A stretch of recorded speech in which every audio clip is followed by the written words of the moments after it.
Hi, Charles is SirBookSage here. It is January 23rd, and this is my weekly video.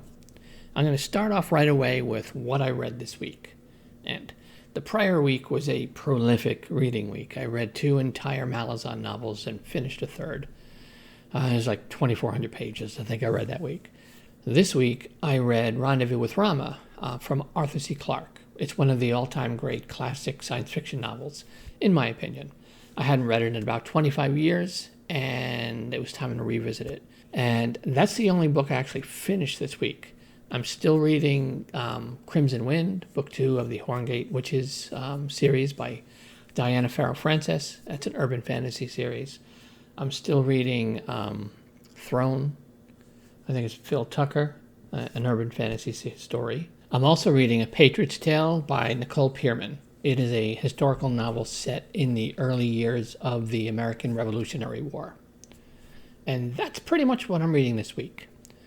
Now, as far as upcoming videos next week, which you can look forward to on the channel, Tuesday is going to be my next Malazan discussion video, and it's going to be for Midnight Tides.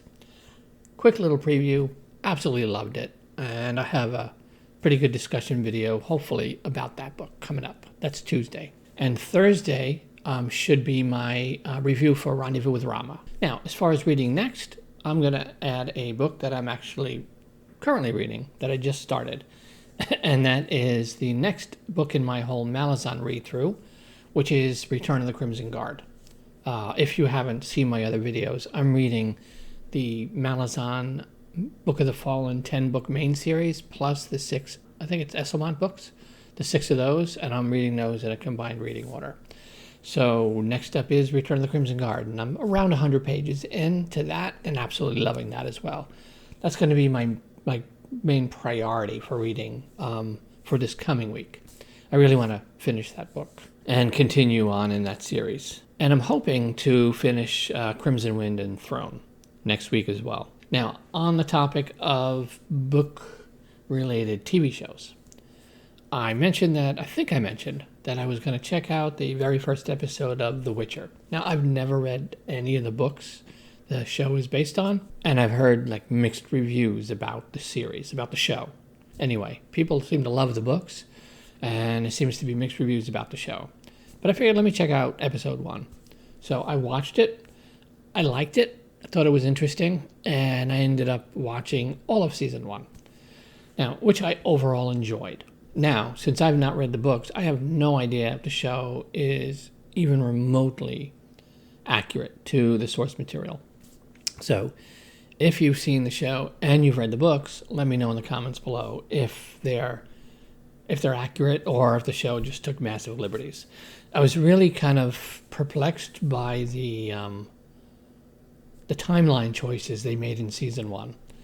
Where, you're introduced to the Witcher and then this sort of bard who's singing songs about him. And then you're introduced to this princess who has to flee. And it's not until deep into the season where you realize, okay, this storyline of the Witcher and the storyline of the princess, these are many, many years apart from each other. We seem to be following the Witcher and this bard on a timeline that's 20 years before, while we're watching this princess escape. So I just thought it was a really kind of bizarre structural choice, but maybe there's reasons to it story-wise. I don't know, since I've never read the books. And besides that, I finished Longmire. When I went back and checked on it, I had 4 more episodes to go in season 4, and then all of 5 and 6. And that's pretty much what most of my weekend was prior to today, reading Rendezvous with Rama, was I finished all of Longmire. That TV series is now done. And I'm going to say I'm going to miss that show. That's become one of my all-time favorite TV shows. Really great cast of characters, great casting. And now, however, I can start reading the books. I have the first book, I think, Cold Dish or something like that, in my Kindle library. I think I have it in my Audible library as well. So I think that's now up to 17 books, so yet another massive long series. But I'm really looking forward to seeing the book characters that TV show characters were based on. And that's going to be something completely out of my norm in terms of reading. I don't know, would that be a police procedural? Even though it's sort of got a Western-ish, but modern Western flair? I don't know. But I'm looking forward to it. I just enjoyed the setting and the characters way too much to not go and read the source material of the books. Whether I start that first Longmire book next week, I don't know. I probably will. I also watched the Amazon title reveal video for their new upcoming Lord of the Rings TV series.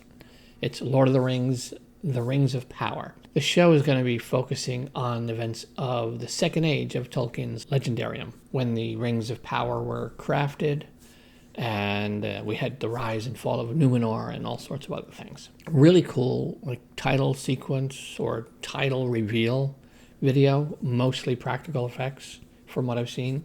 Was nice. So hopefully now that we have a title and that little video, hopefully sometime in the not too distant future, we'll get our first teaser trailer where we'll see even a smidgen of footage from what the actual show is going to look like. I think because it premieres, September 2nd. So that clock is starting to tick down. And I also watched the Moon Knight trailer. I like Moon Knight. I used to collect some of his comic books back in the day when I collected comics, which probably at this point that was in the 80s, I think, maybe. He was always an intriguing character. I know people say, oh, he's Marvel's Batman, but he's nothing like Batman, other than he runs around at night beating the crap out of people. He's very different than Batman overall. And I'm really looking forward to seeing how they're going to present this. Oscar Isaac is a really cool choice to play this lead role. He's got the acting chops to pull this role off, because it's not an easy character to portray. And just from the little trailer, he looks like he's going to nail it. So super excited for that. And I'm curious to see what crossovers we might get from other Marvel characters in Moon Knight. Really curious to see where that's going to go. Because I know we have Blade is going to be coming soon. We have, is it Morbius or something? That's sort of vampire-ish sort of creature is also coming. Ghost Rider, I believe, is going to be coming as a character into the MCU. And they've also been gathered together in the comics on occasion as a sort of superhero team that operates mostly at night because, Moon Knight, Blade's a vampire, sort of, and those things where they tend to be stronger at night and operate at night. So really, really curious if we're going to get any kind of introductions of any of these other people. I would love for Netflix Punisher to show up in Moon Knight. I don't think that's going to happen. You never know. And finally, I guess I have a weekly wondering segment. And this is something I've noticed before, but it kind of was reminded of it recently. I was watching someone react to the movie Dark City. Really, really cool, sci-fi noir film from, I think, 1998. And in that film, the male lead, his name is John. And it reminded me of just how common John is for your male lead of any kind of sort of action sort of movie. If there is a heroic male lead, there's so many times where it's named John McClane, John Wick. I know Arnold Schwarzenegger's character, probably in Commando's first name was John. If you look and you count through, there's a whole host of male leads that are named John in movies. And you also get the variation Jack as well, like Jack Reacher, for example. Just Jack's a variation of John. What's behind that? Why is John considered such an iconic or so popular male action lead character name? I've wondered, did it have something to do with John Wayne? Is it sort of this subliminal, John Wayne was probably one of America's first big, action actors? And is it something to do with him? Or is it older than that? Is it biblical in a sense, like John the Baptist? Like the name is that old in terms of just human society and like spiritual and all that kind of stuff. Is it connected to that kind of thing? Is it go that like deeper level? So just kind of something I just was thinking about. I was reminded of just the other day. So I figured, let me mention it here. So if you have any theories as to why John is such a popular name for a male like character lead in a lot of these like sort of action movies, let me know. I'm going to go enjoy the rest of my weekend and catch up on some other videos, and I'll see you in the comments below. I'm Charles of SirBookSage. Happy reading.